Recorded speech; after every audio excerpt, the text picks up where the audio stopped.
काम करते हैं, छोटी मोटी फाइलें तैयार करते हैं, और बालखाना है, उधर क्राइम रिकॉर्ड है। आप कहाँ के रहने वाले हैं? थाना कौन सा लगता है? सवीना लगता है। इधर का सूरजपोल थाने का कोई रहने वाला है? यहाँ का कोई नहीं। अच्छा, आप उधर से ही हैं। तो बाकी सब आपके कॉलोनी मोहल्ले के अपराधियों के नाम वगैरह सब है हमारे पास। तो इसी मोहल्ले का बता काम करना सबको, उसका बताओ तो हमारे पास नाम है, तो सब फुल्ली मेंटेन करते हैं। इधर कंप्यूटर है, सारा ऑनलाइन हो गया आजकल बेटा। ठीक है, बैड टच आपके टीचर भी बताते हैं आपको, जो आपको अच्छा लगता है वो गुड टच, जो बुरा लगता है आपको ऐसा लगता है कि बुरा है वो। ठीक है, कोई भी अगर जैसे बच्चियाँ हैं, छोटे बच्चे हैं, उनको अगर गलत तरीके से छू रहा है, गलत जगह छू रहा है, तो उस चीज़ को आप अपने टीचर को बता सकते हैं, अपने मामी पापा को बता सकते हैं। ठीक है ना, और बताना चाहिए, इसको मन में नहीं रखना, कोई शर्म की बात नहीं। है आपको जो अच्छा नहीं लग रहा है, अगर गलत जगह गलत कर रहा है आपको बड़ा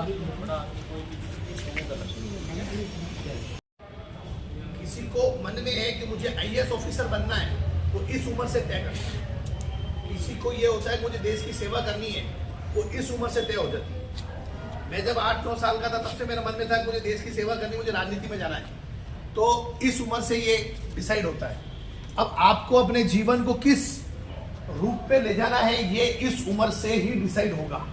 आज आप लोग आए हो सूरजपोल थाने में, आपको ये संकल्प लेके यहाँ से जाना है कि हम अच्छा काम करने के लिए ही थाने में आएंगे, बुरा काम करके थाने में नहीं आएंगे। इसके लिए तैयार हो? चोरी नहीं करेंगे, किसी के साथ बदतमीजी नहीं करेंगे, कोई गंदा काम नहीं करेंगे, किसी की पड़ी हुई रखी हुई भूली हुई वस्तु को बिना उसके पीछे नहीं उठाएंगे, किसी बच्ची है उसके साथ कोई गलत हाथ नहीं लगाएंगे, गुड टच बैड टच, ये सब चीज़ तो ध्यान है ना। हमको थाने में, अब जैसे आज सर है तो सर तो रोज थाने आते हैं, तो मेरी बात गलत होती है ना कि अच्छा काम करने का, लेकिन आप कोई गंदा काम करता उसको ठीक करने का जिम्मा किसका है? आप लोगों का है ना। उसको क्या सजा दिलानी है, क्या नहीं दिलानी है। आओ इरशाद भाई, क्या क्या करना है, क्या नहीं करना है, आ जाओ शूज का। तो मेरा ये कहना है कि इधर आ जाओ, शूज उतारो। अपने को क्या करना है और क्या नहीं करना। सर आपसे अरे सर, अरे है ना ये आगे ना, आ जाओ सर, आप भी बैठे। अरे सर बाल संसद है। तो मेरे कहने का मतलब क्या है कि हमको हमेशा अच्छा काम कैसे हो इसकी चिंता करनी चाहिए, और क्या चीज का ध्यान रखना है वो मैं बताता हूँ। कहानी सुनाता हूँ। एक लड़का था, वो बस स्टैंड पर खड़ा होकर किसी की चोरी कर रहा था। उसने किसी का बटवा चुराया। दूर खड़ी हुई लड़की ने देखा, उसने सोचा है जिसने चोरी की है मैं उसका बटवा चुराऊंगी, और वो लड़की उस लड़के के पीछे खड़ी हो गई। जैसी लड़की बटवा चुराने लगी, लड़के ने पकड़ लिया। ए लड़की क्या करती है? लड़के ने कहा मैं वही कर रही थी, तो थोड़ी देर पहले तुम कर रहे थे। लड़की ने कहा वो चोरी कर रही थी। लड़का पहले चोरी कर चुका था। फिर उन्होंने बोला यार अब शादी कर लेते हैं। अब क्या सुनाना चाहता हूँ वो सुनो। संस्कार क्या है, संस्कार कहाँ काम आते हैं। हम आज हिंदू हैं या अन्य धर्म के हैं, तो हमारे धार्मिक संस्कार हमारे मन में होने चाहिए। बिना मंदिर जाए हमें खाना नहीं खाना चाहिए, हमको सेवा पूजा भगवान की करनी चाहिए। चाहे हनुमान जी को मानो, चाहे श्री राम जी को मानो, चाहे शिव को मानो, किसी के भी भक्त हो, लेकिन अपनी भक्ति प्रॉम्प्ट होनी चाहिए। हमारी श्रद्धा दिखनी चाहिए, सामने वाले को हमको सीख लेनी चाहिए, ऐसी होनी चाहिए। अब वो लड़का लड़की ने शादी कर ली। शादी होने के बाद उन्हें एक बच्चा हुआ, इसकी मुट्ठी बंद थी। अब मुट्ठी बंद थी तो वो डॉक्टर के पास में गए कि सर ये जो बच्चा है इसकी मुट्ठी बंद है, क्या कारण है? डॉक्टर ने पूछा कि मैडम आप क्या करती है? तो मैडम ने बता दिया कि वो चोरनी है, चोरी करती है। वो समझ गया डॉक्टर की उसके बच्चे की मुट्ठी क्यों बंद है। उसने उसके पति के उस बच्चे के बाप को पूछा कि तुम क्या करते हो सर? मुझे कहा सर मैं भी चोर। डॉक्टर समझ गया बच्चे की मुट्ठी क्यों बंद है। जो बच्चे ने जन्म से ही मतलब जन्म से बाहर आया और उसकी मुट्ठी बंद है, बड़ा हैरानी करने वाला काम था। फिर डॉक्टर ने अपने गले में एक सोने की चेन और बच्चे की मुट्ठी पे घुमाई। जब बच्चे की चेन घुमाई तो बच्चे ने सोने की अंगूठी फेंकी और सोने की चेन। अब मुझे कोई बता सकता है कि बच्चे के हाथ में सोने की अंगूठी कहाँ से आई? जो माता पिता के चोरी के संस्कार थे वो उसने पेट में ही सीख लिए, गर्भ में सीख लिए। और जैसे ही वो बाहर आया उसकी निगाह पड़ी नर्स पर, नर्स की अंगुली पर और अंगुली में पहनी हुई अंगूठी पर। तो जो माता पिता के चोरी के संस्कार थे उसने सीख लिए। उसने कहा मैं बड़ा होके बड़ा चोर बनूंगा, और उसने मुट्ठी में बंद कर दी। लेकिन जब डॉक्टर ने उसको 20 ग्राम की चेन दिखाई तो उसने अंगूठी फेंक के चेन। यानी आपको इसका पक्का ध्यान रखना है कि आप जो करोगे संस्कार वो आपके छोटे भाई बहन करेंगे। आप अगर धर्म का काम करोगे वो धर्म का काम करेंगे, आप गड़बड़ करोगे तो आपके भाई बहन भी आपसे यही सीखेंगे। ध्यान में आ रहा है क्या गुड़िया? हाँ, कोई गलत करे तो अपने को उसका विरोध करना है। ध्यान में आ रहा है? ध्यान में आ रहा है ना? तो कौन कौन अब गलत काम करेगा नहीं, उसके लिए फिर अपने संकल्प लो, हाथ ऊपर करो, हाथ ऊपर करो। आधा करेगा मतलब वो आधा करेगा गलत काम, हाथ पूरे ढंग से करो। मतलब हम गलत काम नहीं करेंगे, हम किसी को चोरी नहीं करेंगे, हम किसी को चाकूबाजी नहीं करेंगे, हाथ नीचे, हम ये इसके इश्यूज में नहीं फंसेंगे। आप सबसे मेरे को बहुत अच्छा लगा, आपने मुझे बुलाया और भाई गोविंद ने भी बुलाया, बहुत बहुत धन्यवाद। लेकिन आप इसका ध्यान रखो कि देश के प्रधानमंत्री बने कि बने, अब्दुल जी कलाम देश के राष्ट्रपति, अखबार बेचते थे ना, देश के राष्ट्रपति बने कि बने। हो सकता है कि हम गरीब घर में या बहुत मध्यम परिवार में पैदा हुए हो, वहां तक तो ठीक है, लेकिन मध्यम परिवार में या गरीब परिवार में रहकर ही मर जाना ये बहुत बड़ा पाप है।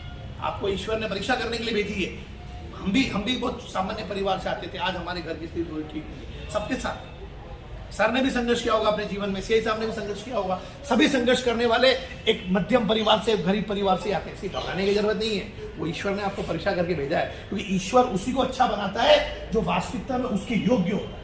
अमीर का बच्चा जो सोने का चम्मच लेके पैदा हुआ वो क्या तो सीआई बनेगा, क्या तो एसपी बनेगा, क्या वो बनेगा। ध्यान में आ रहा है? इसलिए संघर्ष आपके साथ, सबके साथ होगा, और कभी हो ये सोचना है ईश्वर ने मुझे अच्छा करने के लिए भेजा है। आप अपने साथ में, अपने परिवार में, अपने दोस्तों में और गलत लोगों के साथ मत जाओ। किसी ने चोरी कर ली उसका साथ मत, सच बोलो। जीवन में सच बोलने का हमेशा संकल्प लो, मैं झूठ नहीं बोलता। तो जो चोरी करने वाला, गड़बड़ करने वाला है वो ऑटोमेटिक ही आपसे दूरी बना लेगा। बहुत बहुत धन्यवाद। हाँ ठीक है, सबको बहुत बहुत धन्यवाद। जय मेवाड़। एक आधा शब्द आप भी बोलो। ये बाल संसद के बच्चे हैं, अक्सर आज जाने का दौरान तो आप बताएं, आप सभी का स्वागत है इस खाने में। क्या होगा और आपको सबसे जो देवेंद्र साहब ने बताया कि संघर्ष करना है, संघर्ष ही अपना जीवन का लक्ष्य है। इतना अच्छा संघर्ष और सही संघर्ष करोगे तो अच्छी अपने को सफलता मिलेगी। ठीक है, अब आप खाने में पधारे हो तो मैं आपको एक एक जगह बता देता हूँ खाने में कहाँ का क्या क्या चीज़ें होती है ना। ठीक है, संघर्ष है तो संघर्ष को अपने को मूल मंत्र बढ़ा करके अपने जीवन में उतारना है। शब्द आते हैं, सब लोग खाने के नाम से डर जाते हैं। उनको बोला कि खाना में खाना जाना है, खाना जाना है, खाने के नाम से आपको डर जाता है, खाने में क्यों जाना है। तो खाने में जो अपराधी लोग होते हैं, जो बुरे काम करते हैं, जो गंदे काम करते हैं, वो लोग खाने में आते हैं यहाँ पे। उनको यहाँ पे पुलिस लेके आती है, उनको सजा देती है। मैं आपको सबको यही कहना चाहूँगा कि आप लोगों को बुरा काम नहीं करना है, कभी हम लोग को थाने में नहीं चढ़ना है, उसमें अच्छा काम करना था कि अपन को कोई बोले, कोई इधर कोई अपन को डकैत नहीं बोले, कोई अपना बुरा काम नहीं करें, अच्छा काम करें। अच्छा काम करने वालों की जगह बड़े बड़े हॉस्पिटल में हैं, बड़े बड़े अपने कोर्ट में बड़े बड़े जज है, वकील हैं, बड़े बड़े पुलिस अधिकारी बनते हैं। तो अपने जीवन में अपन को ये एक संकल्प लेना कि अपन अच्छा काम करें और बड़ा आदमी बने, ये संकल्प लेके चलना है। ठीक है भैया, धन्यवाद आपको। हमारे बीच में डॉक्टर दिनेंद्र जी शास्त्री हैं, और आपको बता दूं कि ये एक अच्छे रंग प्रेमी भी है, प्रकृति प्रेमी भी है और जीव प्रेमी भी है। सभी जीवों के प्रति आदर करने वाले एक प्रेमी है। जब भी उदयपुर में ऐसा कोई बच्चों के साथ कोई हादसा होता है या जहाँ मानवता की हत्या होती है, वहाँ भाई साहब खड़े होते हैं और उस पर आवाज़ होती है। अभी देखा ना, उदयपुर में कई सारे ऐसे हादसे हुए थे और उससे पहले भी कई हादसे हुए। जरूरी नहीं कि इंसान के साथ हो, पेड़ पौधे जब कटते हैं तभी किसी जीव की हत्या होती है। कभी नदियों को, नालों को प्रदूषित किया जाता है, वो गंदी चीज़ें फेंकी जाती है, तभी भी आप आवाज़ उठाते हैं। प्रकृति में हम कितना योगदान दे सकते हैं, इस देश के प्रति हम कितना योगदान दे सकते हैं, वो भाई साहब से हम बहुत चीज़ें सीख सकते हैं। और भाई साहब खुद अर्थशास्त्र में रामायण का ज्ञान, महाभारत जैसे ग्रंथों का ज्ञान, तमाम जितने भी मज़हब है उन सब का ज्ञान भी आप अच्छा रखते हैं, और समय समय पर जहाँ भी समय मिलता है और अपना संदर्भ देकर सबको लाभान्वित भी करते हैं। थाली बजाने स्वागत तो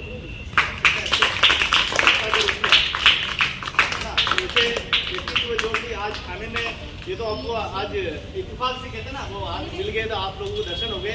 भाई साहब हर कॉलोनी में, उदयपुर नहीं पूरे मेवाड़ के किसी भी कोने में आप देखोगे तो भाई साहब आपको मिल ही जाएंगे। और उनके जाने से जो हमारी दूसरे जो लोगों की आत्मा जो खिलती है ना, वो एकदम